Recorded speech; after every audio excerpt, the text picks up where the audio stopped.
जल, जंगल और जमीन पे हमारा अधिकार है, यानी आदिवासी का अधिकार है। Hello my dear student and my friends,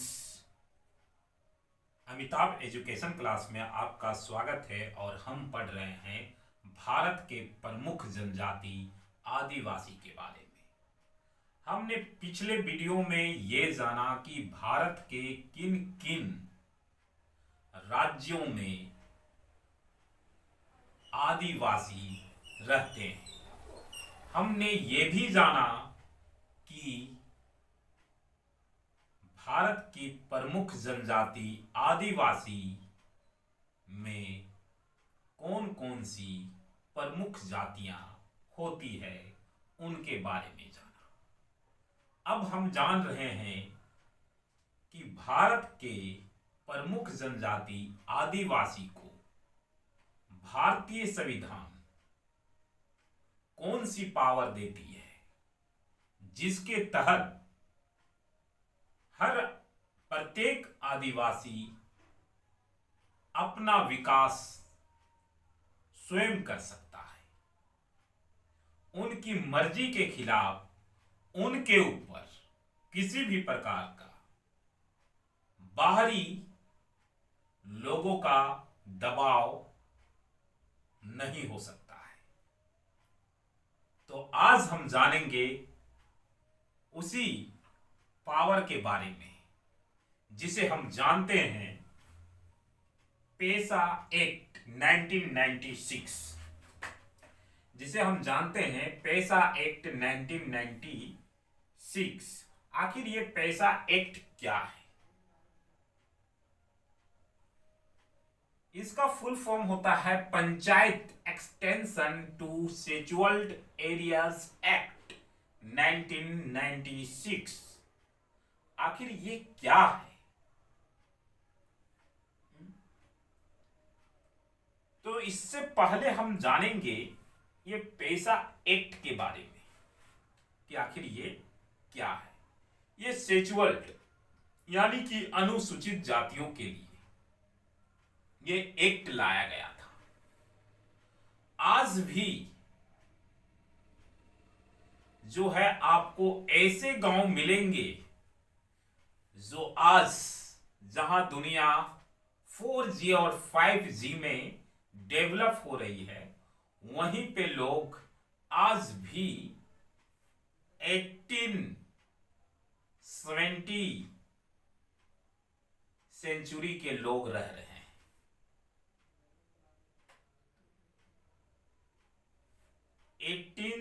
17 century के लोग रह रहे हैं। मैं जहां रहता हूं,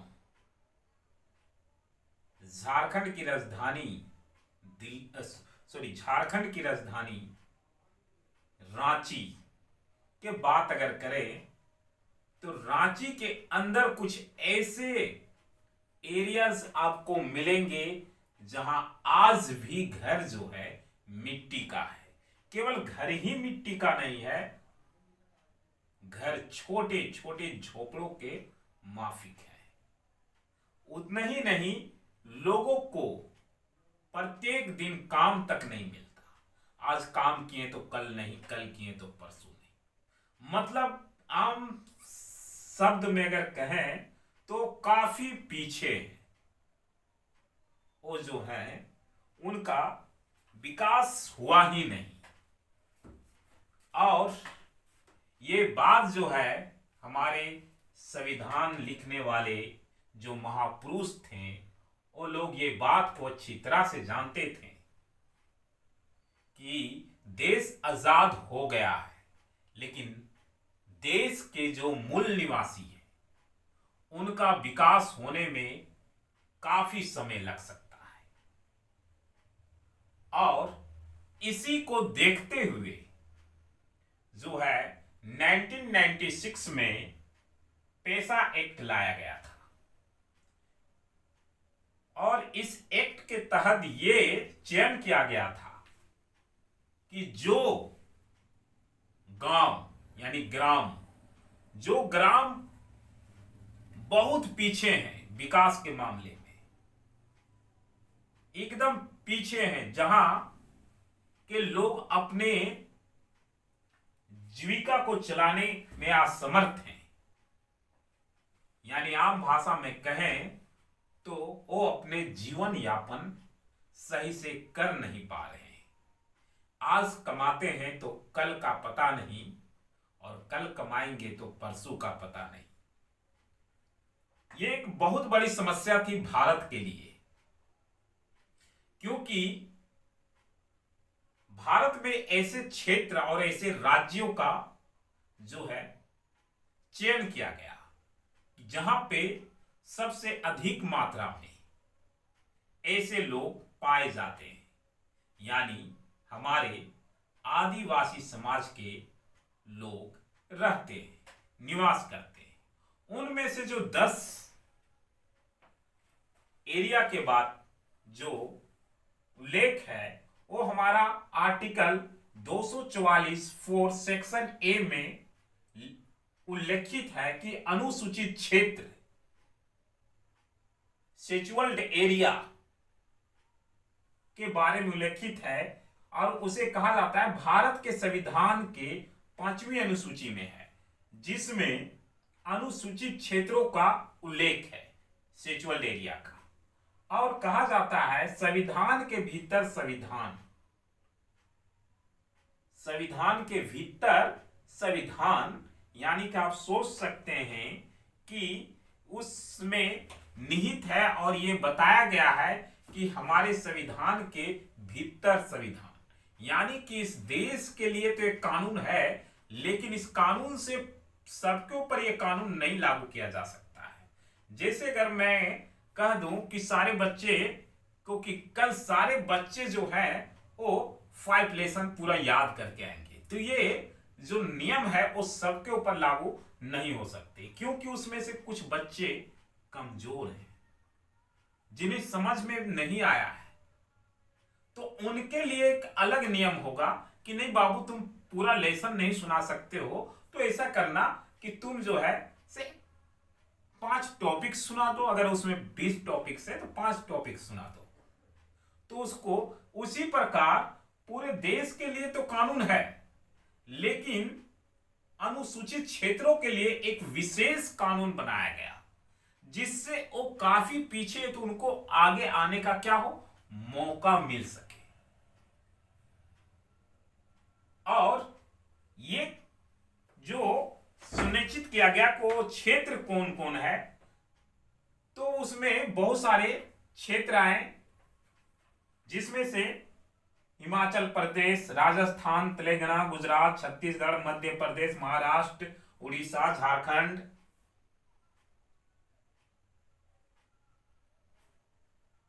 ये सारे जो हैं राज्य जहां पे इनकी संख्या निवास करती है, और भी बहुत सारे राज्य हैं जहां ये निवास करती है। अब इन क्षेत्रों में ये निवास करती है, ये चयनित किया गया और उसके बारे में पूरा जो है डिटेल में लिखा गया। अब बात उठती है कि हमारे जानते हैं कि पंचायती राज, जो कि जब हमारा कॉन्स्टिट्यूशन बना, संविधान बना, तो उसमें इसके ऊपर काफी डिबेट हुआ कि ये पंचायती राज लाना चाहिए या नहीं लाना चाहिए। इसके लेके काफी आपसी मतभेद हुआ। तो वहां पे एक निर्णय आया कि पंचायती राज को अभी रख दिया जाए। जैसे कोई खाना होता है ना कि किसको इसको खाना चाहिए या नहीं खाना चाहिए, ठीक है इसको नहीं खाना चाहिए तो इसको रख दिया जाए, जब आदमी को इच्छा करेगा तो खा लेगा। तो इसी तरह पंचायती राज को लागू नहीं किया गया था, रख दिया गया था संविधान में कि भविष्य में अगर ऐसा लगेगा तो इसको लागू कर दिया जाएगा। और हम लोग सभी जानते हैं कि 1993 में जो है पंचायती राज लागू हो गया। अब पंचायती राज जब लागू हो गया तो उसी समय 3 साल के बाद 1996 में जो है वो पैसा एक्ट लागू हुआ पंचायती राज के अंदर। यानी हम लोग जानते हैं कि यहां पे जो है सेंट्रल स्टेट और लोकल गवर्नमेंट। तो लोकल गवर्नमेंट के अंदर ये एक्ट जो है लागू हुआ, जहां पे हर ग्राम में ये एक्ट को लागू किया गया। वैसे एरिया में जहां अनुसूचित जनजाति निवास करती थी, जो काफी पीछे थे, उनके लिए जो है ये एक्ट लागू किया गया। और इस एक्ट का प्रावधान ये था, ध्यान से समझिएगा, इस एक्ट का प्रावधान ये था कि जल, जंगल और जमीन, इन तीनों पे उन्हीं का अधिकार है जो वहां वो आदि समय से निवास करते आ रहे हैं। मान लीजिए कि एक ग्राम का हम उदाहरण दे देते हैं। जैसे एक ग्राम है हमारे यहां जिनका नाम है बालू। अब बालू ग्राम के अंदर जंगल जमीन, समझ रहे ना, जंगल जमीन और जल, इन सारे क्षेत्रों पे किसका अधिकार होगा? उस गांव में रहने वाले लोगों का अधिकार होगा। अगर उस जंगल से किसी का फायदा हो रहा है तो उस फायदा को गांव में बांटा जाएगा, वो बाहर नहीं जाएगा, गांव के विकास में लगाया जाएगा। ग्राम सभा के जो मुखिया होंगे वो सुनिश्चित करेंगे कि इस एरिया में पानी तो बहुत आ रहा है, तो इस पानी को इस एरिया में इकट्ठा कर लिया जाए, यानी कि जमा कर लिया जाए। जब इस एरिया में पानी को इकट्ठा कर लेंगे, डैम बना देंगे, नहर बना देंगे, तो इससे उस गांव में क्या होगा? सिंचाई का साधन बढ़ेगा, जिससे वहां पे खेती अच्छा होगा। और जब खेती अच्छा होगा तो आपको पता है कि उस गांव का विकास होगा। अगर मान लीजिए कि उस एरिया में नदी वगैरह है और वहां से बालू वगैरह उठता है, तो उस बालू को बेचने पे या उठाने पे जो भी इनकम होगा वो गांव के लोग उस कार्य को करेंगे, जिससे गांव के लोगों को क्या मिलेगा? रोजगार मिलेगा। और गांव के लोगों को रोजगार मिलेगा तो ये उनका विकास होगा।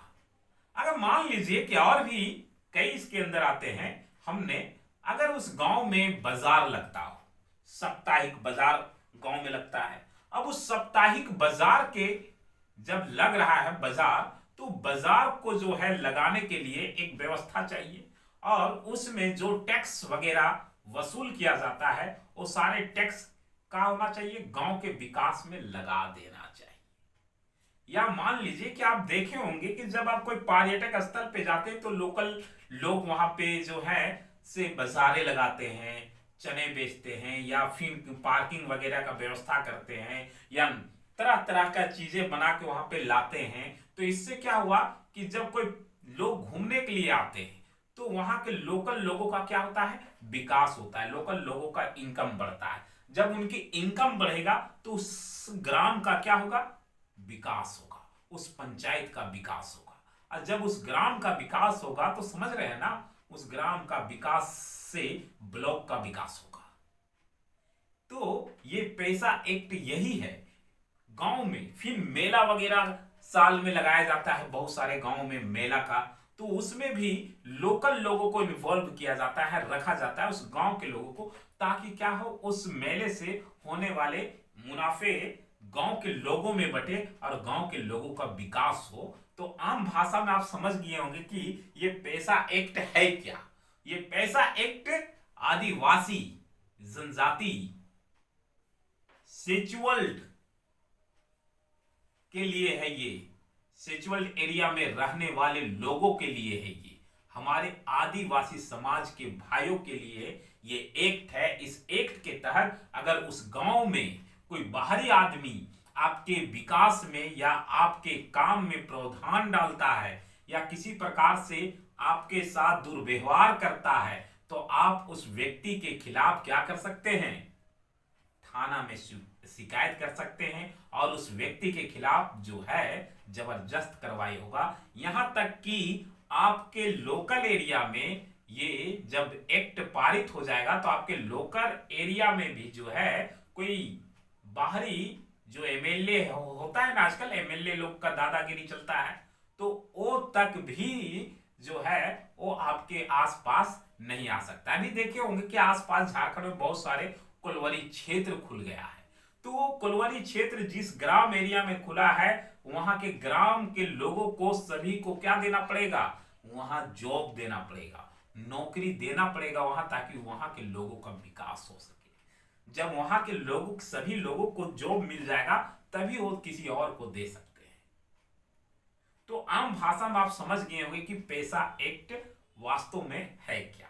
तो पैसा एक्ट वास्तव में जो है वो हमारे आदिवासी भाइयों के विकास के लिए एक सख्त कानून है, और इस कानून के तहत जो है वो आदिवासियों का विकास होगा। लेकिन बात यह है कि क्या ये एक्ट सभी भारत में सभी जगह लागू है, तो बिल्कुल नहीं। ये एक्ट अभी जो है ये 1996 में तो ये पारित कर दिया गया था, मतलब बोल दिया गया था, जैसे हमारा संविधान बना था तो उस समय बोल दिया गया ना पंचायत राज लागू होगा, जब इसका इच्छा होगा तो लोग लागू कर लेंगे। तो सोचिए कि संविधान लिखाया 50 में और लागू हुआ 1993 में।